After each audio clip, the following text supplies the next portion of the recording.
పెళ్ళైనా పండగైనా వేడుక ఏదైనా పట్టు చీరల ప్రత్యేక వేదిక వారాహి సిల్క్స్.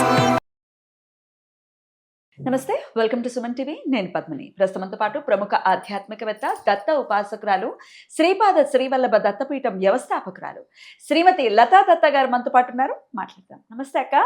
నమస్తే పద్మిని. సొంతింటి కళ చాలా మందికి నెరవేరుతోంది ఈ రోజుల్లో. ఖచ్చితంగా లోన్స్ అవి వచ్చేస్తున్నాయి, చక్కగా నెరవేరుతోంది. కానీ ఇంకా కొంతమందికి డబ్బు ఉందండి, డబ్బుకు లోటేం లేదండి, కానీ సొంతింటి కళ నెరవేరట్లేదు. లేదా అసలు మాకు డబ్బు అసలు ఏమీ లేదు, మేమేంటి కొనటం. నన్నే నేను ఎగ్జాంపుల్గా చెప్తే, నేను ఇల్లు కొనేటప్పుడు మీకు తెలుసు నథింగ్, అసలు ఎలా సమకూరిందా, జస్ట్ టైం అంతే. అలా అలా నడిపించేస్తుంది ముందుకే అనిపిస్తుంది. సో అట్లా ఖచ్చితంగా ఆ టైం రావాలి మాకు.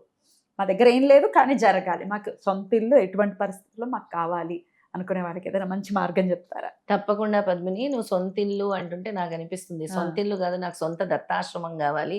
స్వామి ఎప్పుడు ఇస్తావా? అందరు నాకు సొంత ఇల్లు కావాలి, సొంత ఇల్లు కావాలంటారు. స్వామి నీకు పెద్ద దత్తాశ్రమం ఎప్పుడు తెచ్చుకుంటావు? ఎంతో మందికి నేను అక్కడ ఆశ్రయం ఇవ్వగలను, సింగిల్ ఉమెన్ కి, వృద్ధులకి అని నాకు కూడా అనిపిస్తుంది. బ్యూటిఫుల్, జరిగిపోవాలి జరిగిపోవాలని మనస్ఫూర్తిగా కోరుకుంటున్నాను. ఆల్రెడీ దాటి వైపుకి అడుగులు వేస్తున్నట్టున్నారు. ప్రయత్నిస్తున్నాము. ఇక్కడ ఎక్కడైనా దొరికితే బాగుంటుంది. గానగాపురంలో అయితే రెడీగా ఉంది మనకి స్థలం అది, కానీ ఇక్కడ ఉండాలి. హైదరాబాద్ లో స్వామి ఇక్కడికి వచ్చి కూర్చున్నారు కదా, ఆయన నిజ రూపంలో వచ్చి కూర్చున్నాను అన్నప్పుడు మనం ఎక్కడికో ఆయన్ని తీసుకెళ్ళాం. హైదరాబాద్ లోనే పెట్టాలి, ఈ చుట్టుపక్కలే పెట్టాలి కొంచెం అని ఆలోచిస్తున్నాం. జరిగిపోతుంది. నీ నోటితో అన్నావు, తప్పకుండా జరిగిపోతుంది. తదాస్తు. Thank you. తప్పకుండా. సొంత ఇల్లు అయితే ఉంది, చిన్న ఇల్లు. అది కుటీరం అని ఏమైతే నామకరణం చేశానో అందులోనే దత్తపీఠం పెట్టాను. అవును, రెంటింటికి వెళ్ళిపోయారు, స్వామిని మాత్రం మీ సొంత ఇంట్లోనే. ఎవరు చేస్తారు అక్క? అందుకేనేమో స్వామి నేను ఏది అడిగినా చేస్తున్నా. అంతే, ఆ ప్రేమ. వేరే ఇల్లు రెంట్కి తీసుకుని పెట్టచ్చు, అవును, సహజంగా మనం మాట్లాడు. అవును కదా, కాదు కాదు, ఆయనే సొంత ఇంట్లో ఉండాలి. అవును, నేనే రెంటింటికి వెళ్తాను వెళ్ళిపోయారు. ఆయన సృష్టికి రారాజు, ఆయన్ని పెట్టడం ఏంటి అని ఆయన్నే పెట్టాను. అందుకే మళ్ళీ మారిస్తే సొంత దానికి తీసుకెళ్ళాలి, ఆయన్ని మళ్ళీ కదపకూడదు అని నా అభిలాష. అది తప్పకుండా నెరవేరుతుంది, నాకు కూడా నమ్మకం ఉంది. అలా నెరవేరటానికి, సొంతింటి కళ నెరవేరటానికి అందరికీ కూడా నేను చెప్పబోయేది తప్పకుండా జరుగుతుంది. ఇది ముందుగా జాజి పూల మాల ఈశ్వరుడికి సమర్పించాలి ప్రతి సోమవారం. అలా దాదాపుగా 12 సోమవారాలు చేయాలి. జాజి పూల మాల సమర్పించి ఈశ్వరుడికి రుద్రాభిషేకంలో పాల్గొనాలన్నమాట. అది ఒక అద్భుతమైన రెమెడీ. రెండోది మనకి వరాహ లక్ష్మీ నరసింహస్వామి ఉంటారు. వరాహస్వామి, లక్ష్మీ సమేతంగా భూవరాహస్వామి. ఆయన్ని మనము పూజించినా కూడా మనకి ఈ ఇల్లు అనేది తొందరగా అనుగ్రహిస్తుంది. ఇంకా మనకి అడ్డంకులు వస్తున్నాయంటే గోమాత దగ్గరికి ప్రతి గురువారం వెళ్ళి అరటిపళ్ళు తినిపించాలి. అరటిపళ్ళు తినిపించి 3 గాని 7 గాని ప్రదక్షిణలు చేయాలి. 3 గాని 7 గాని ప్రదక్షిణలు చేయాలి. ఇక ఈ భూమికి గాని ఇల్లుకి గాని మెయిన్ మూల కారణం ఎవరు? కుజగ్రహం. అయితే ఏ మంత్రాలు చదువుకోవాలి తొందరగా మా సొంత ఇంటి కళ నెరవేరటానికి? ఏ ఇల్లు అసలు మేము ఎన్నో ప్రయత్నాలు చేస్తున్నాము, ఏదో ఒక అడ్డంకి వచ్చి ఇల్లు కొనలేకపోతున్నాము. అడ్వాన్స్ ఇచ్చాము, అక్కడ పని అవ్వట్లేదు, వాళ్ళు హ్యాండ్ ఓవర్ చేయట్లేదు, ఏ గ్రహం ఆపేస్తుంది. అదొక ప్రాబ్లం అక్క. అడ్వాన్స్ ఇచ్చేసాము, లోన్ కూడా ఆల్మోస్ట్ అయిపోయింది, శాంక్షన్ అయిపోయింది, ఇచ్చేసాము, రిలీజ్ చేసేసారు, కానీ మాకు ఇవ్వట్లేదు, ఇల్లు హ్యాండ్ ఓవర్ చేయట్లేదు, అక్కడ ఫినిష్ చేయలేదు, లేదా ల్యాండ్ వాళ్ళు కన్స్ట్రక్షన్ వాళ్ళు మోసం చేశారు, ఎమ్యూనిటీస్ ఇవ్వలేదు. ఇలాంటివన్నీ వింటూ ఉంటాం. పాపం చాలా బాధపడుతూ ఉంటారు. లేదా ఎంత ప్రయత్నిస్తున్నామో మాకు అసలు ఆ ఇల్లు అనేది రావట్లేదు, ఆ ఇల్లు వచ్చేలా చూడండి అంటారు. అలా ఇప్పుడు మీరు ముఖ్యంగా ఈశ్వర ఆరాధన చేయాలి, తర్వాత గోమాతని పూజించాలి, గోమాతకి ప్రదక్షిణలు చేయాలి. ఒక 7 వారాలు చేయండి, 7 గురువారాలు చేయండి. అలాగే మట్టి ఇల్లుని కుజ యంత్రంతో కలిపి దహనం చేయండి. ఇట్లా బొమ్మల్లా దొరుకుతాయి.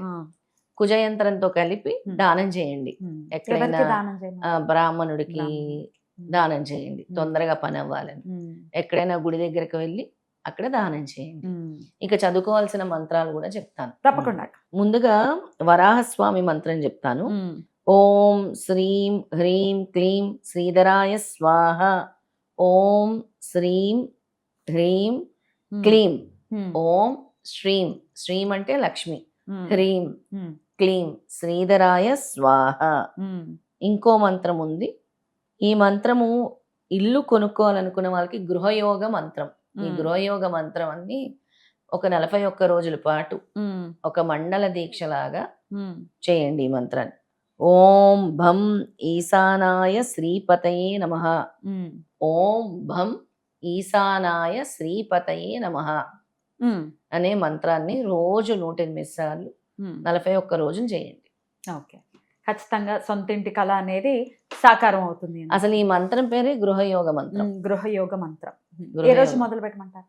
ఈ గృహయోగానికి ఇది మంగళవారము, కుజుడికి సంబంధించి మంగళవారమే కదా, మంగళవారం రోజు మొదలు పెట్టవచ్చు, లేదా గురువారం రోజు మొదలు పెట్టచ్చు. ఇంకా హ్యాపీ. గురువు అయితే గురువు సొంతింటికి కూడా కారకుడు అని కారకుడు చెప్తుంటారు. అందుకనే గురువు మనము శుక్రుడు. గో పూజ చెప్పాము, అరటిపళ్ళు పెట్టమని చెప్పాము గోకి, అది గురుగ్రహానికి చెప్పాము. ఇక్కడ లక్ష్మీ వరాహ స్వామికి చెప్పాము, భూవరాహ లక్ష్మీ నరసింహస్వామి ఆయన, అద్భుతం. అది కూడా చెప్పాము. మట్టిల్లు ఇవ్వటం కూడా ఒక రెమెడీ అన్నమాట. మనం ఎప్పుడైతే ఆ మట్టిల్లు కుజ యంత్రంతో దానం ఇస్తామో మన యొక్క బ్లాకేజ్ కూడా తొలగుతుంది. ఎక్కడ దొరుకుతాయక్క కుజ యంత్రాలు? కుజయంత్రము మనము కావాలంటే ఇవ్వగలము. మీరు మిమ్మల్ని కాంటాక్ట్ చేస్తా, కాంటాక్ట్ చేస్తే ఇస్తాం. రైట్. కాస్త సమయం పడుతుంది, మనం తయారు చేయించి ఇస్తాం. ప్రత్యేకంగా యంత్రాలు తయారు చేసే వాళ్ళు ఉంటారు, వాళ్ళ దగ్గర తయారు చేసి ఇస్తాం. కావాల్సిన వాళ్ళు ముందుగానే మనకి చెప్తే అప్పుడు తయారు చేసి ఇస్తాం. తప్పకుండా. రైట్ అక్క, ఖచ్చితంగా ఇవి చేసుకుని సొంత ఇంటి గృహప్రవేశం అనేది జరిగిపోవాలి చాలా ఫాస్ట్ గా. ఈశ్వరుడు మనకి ఏది కావాలంటే అది వరమిస్తారు. అందుకే ఆయనకి జాజి పూల మాల అనేది ప్రత్యేక రెమెడీ నేను చెప్పింది. ఇంక ఇవన్నీ చేయలేము అనుకుంటే అట్లీస్ట్ ఆ పూలమాల అయినా స్వామికి జాజి పూల మాల ఇచ్చి అభిషేకం చేసుకొని వస్తే చాలు సోమవారాలు. అది కూడా ప్రదోష కాలంలో చేసుకుంటే ఇంకా మంచిది. అంటే సాయంత్రం వేళ చేసుకుంటే చాలా మంచిది. బ్యూటిఫుల్ అక్క, చాలా అద్భుతంగా మాకు తెలియజేశారు. కృతజ్ఞతలు అక్క. నమస్తే. జై గురుదత్త. శ్రీ గురుదత్త.